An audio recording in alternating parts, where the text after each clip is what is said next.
Profe, la verdad que lo hemos hablado muchas veces en el camarín y bueno, sus pronósticos vienen siendo bastante certeros. ¿Cómo ve este último tramo, el Fondo Monetario Internacional, las devaluaciones diarias que tenemos, la inflación en nuestro país?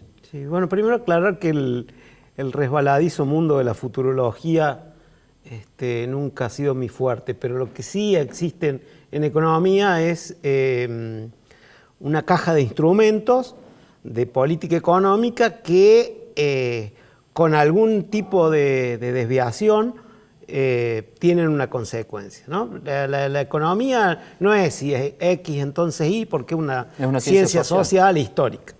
Es decir, uno no sabe cómo va a comportarse los agentes, cómo se va a comportar la gente en general, ¿no? En general uno en los dichos de Pugliese no sabe si te van a responder con el bolsillo o te van a responder con el corazón.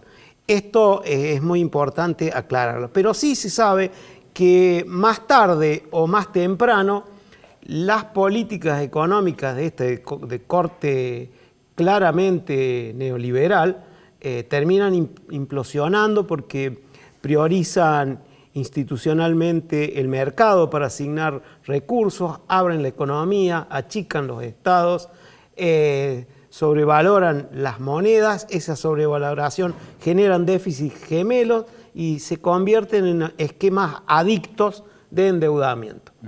¿Dio resultado en algún lado esta receta que aplica el gobierno? Siempre en economía da resultado para quién, ¿no? Pues claro que da resultado. Si yo estuviera en el corazón de la actividad financiera, perteneciera al riñón financiero, sería el tipo más feliz. Lógico. Yo me refiero si algún país se ha desarrollado con estas recetas. No. El rol neoliberal, ningún país desarrollado lo ha aplicado. Todos los países que se han industrializado y que se han desarrollado lo han hecho a partir de la guía y el rol activo del Estado. El que delinea las políticas es el Estado. Recordemos, para hablar de la modernidad, el Estado del bienestar, principalmente europeo, primero generado por el Fordismo y luego aplicado, adaptado en Europa. Recordemos el milagro de los países asiáticos, de Japón con el sudeste, con los NIC, después con los dragones, todos lo han hecho con el modelo del MITI, el Industria de Tecnología e Industria, que ha sido el que ha guiado el desarrollo industrial, la integración y las nuevas tecnologías. Ningún país para desarrollarse se ha abierto y ningún país para desarrollarse ha querido jugar en la Champions League global. Es decir, eso realmente es más, especialmente ahora que van a contramano de eso, que hay una feroz guerra proteccionista de los países del norte. Abriendo. Nosotros no nos estamos abriendo, nos abrimos. Esa era la lógica. Bueno, nos seguimos abriendo además. Ningún país tiene un sistema bimonetario, ningún país permite que circulen dos monedas y compren libremente.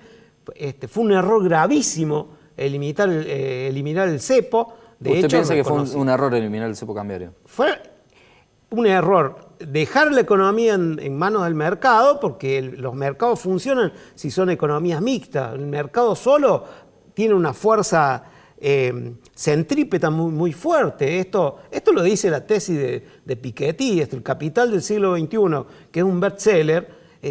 La base, la hipótesis de ese libro es: señor, recupere el Estado, señor, recupere los tributos, porque lo que ocurre es que se va a concentrar en el 1% más rico de la población mundial. Es más, Piketty dice, ojo, porque la economía actual camina hacia el esquema neovictoriano, o sea, dejando de lado la meritocracia por aquello de que las riquezas se heredan. Es decir, haciendo un análisis empírico, estadístico, histórico de 2 siglos, que es de donde existen los impuestos a las rentas. Bueno, acá al revés plantearon la lógica ofertista de bajar los impuestos y con una rigidez estructural del gasto a la baja no le quedó más remedio que recortar el gasto, y el gasto más sensible.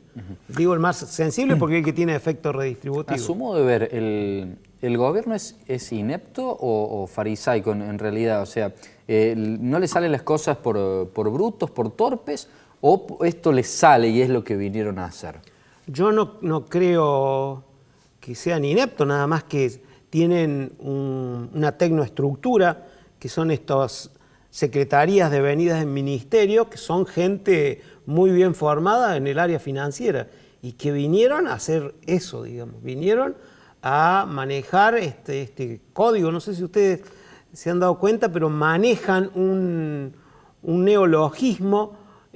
Hoy por hoy hablar de levac, de tradear, de el carry, cualquiera habla del carry, es decir, todos estos neologismos en inglés provienen de ese mundillo muy pequeño de las finanzas que realmente no agregan valor a la economía. Mira, hay una cosa muy patológica que lo planteó la memoria anual del Banco Internacional de Pago. El Banco Internacional de Pago es el banco central de los bancos centrales y todos los años hace un informe anual, que es su memoria, en la que explica la situación económica del mundo. Cuando todo este esquema, que tiene muy poca vigencia en el mundo y que en nuestro país tomó una relevancia muy importante, que fue la crisis del 2008. Con la crisis del 2008 se acabó ese esquema de acumulación capitalista del mundo financiero. Y el informe hace una relación entre derivativos y variables reales de la economía. Bueno, 12 días de actividad financiera equivalen al PBI de todo el mundo. Un día y medio las reservas de oro de todo el mundo. Y 5 días las exportaciones de bienes y servicios de todo el mundo. Entonces, no hay economía que pueda funcionar a nivel mundial y la crisis mundial le pasó la factura. Digo este dicho porque el presidente de la delegación local de JP Morgan, el 14 de septiembre, le declara en el diario Clarín que el gobierno tenía que hacer el gran ajuste, que si no lo hacía y no producía el ajuste en un año, el mercado se lo iba a cobrar. Bueno, se lo cobró a partir del 27 de abril. Profesor, ¿cuál es el límite? ¿Hasta cuándo soporta la gente seguir cayendo diariamente bajo la línea de la pobreza, bajo la línea de la indigencia, los aumentos de los precios, los tarifazos? ¿Hasta cuándo se puede económicamente aguantar esto? Es una pregunta de examen esa, ¿no? Porque hay que hacer un análisis bien interdisciplinario. Uno puede plantear los límites económicos, los límites financieros, y eso va a depender en qué área del pensamiento está. Si vos le preguntás a un ortodoxo o a un monetarista, te va a decir, la tasa no tiene límite. Es decir, es a lo que dé, ¿no? Una famosa publicidad de internet decía, el límite lo pones vos. Entonces es un poco la inexistencia de límites, la inexistencia de mecanismos regulatorios. El tema está en el análisis de hasta dónde llega el nivel de tolerancia de la sociedad, que es donde cuándo se termina de romper el tejido social. Bueno, la experiencia histórica argentina muestra que eso ocurre cuando se le mete la mano en el bolsillo a la clase media. O sea, la pequeña burguesía argentina estoy hablando de un fenómeno social, ¿no? Es muy sensible a eso. Fue muy sensible al impuesto a las ganancias de los empleados en relación de dependencia. Fueron muy sensibles en 2001 la clase media cuando tenía sus ahorros en dólares. La cuestión está con el dólar no. Con cualquier cosa a la clase media argentina, pero con el dólar no. Y están llegando a una situación en que existe un corralito fáctico. ¿Por qué? Porque si vos vas a retirar tu depósito en dólares, te dan, por ejemplo, algunos bancos $3.000 por semana y están yendo inevitablemente a reinstalar el cepo. El hecho de que exista un proyecto para cobrar impuestos a los viajes al exterior implica un tipo de cambio diferenciado. Están volviendo a las políticas de Axel Kicillof. Profesor, en 20, 30 segundos, ¿es correcto haber ido al Fondo Monetario Internacional en las circunstancias en las que nos encontramos o habría que haber tomado otro camino? era el camino que quedaba. El 27 de abril se comenzaron a retirar los fondos comunes de inversión.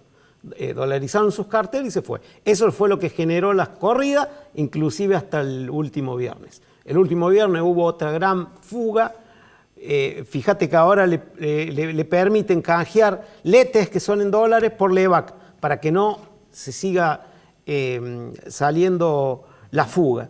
Y el hecho de que el comportamiento haya sido tan prematuro, bueno, obedece a la psicología de los operadores financieros internacionales que en un momento dicen, ya gané mucho, vuelvo a mi casa matriz, vuelvo a otro lugar de renta. Profesor Rinaldi, le agradecemos por haber formado parte del espacio. Un gusto recibirlo.